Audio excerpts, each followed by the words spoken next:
These noodles are quick, creamy, spicy, and full of veg. An absolute weeknight hero. And best of all, you'll have them on the table in 15 minutes. Let's go. First, mix up the sauce. In a bowl, combine peanut butter, soy sauce, coconut milk, sriracha, maple syrup, and lime juice. Stir until smooth and velvety.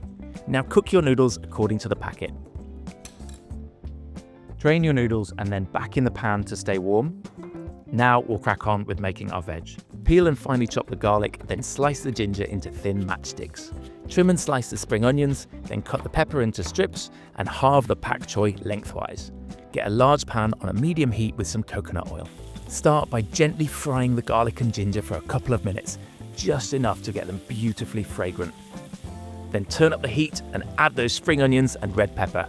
After a minute, toss in those noodles and pak choi, then pour over the sauce. Let everything bubble together until the sauce coats the noodles and the pak choi softens. Plate that up into bowls, top with a sprinkle of sesame seeds, and that's dinner done. Creamy, spicy, fresh, and full of crunch. That is a proper flavour bomb, made in minutes.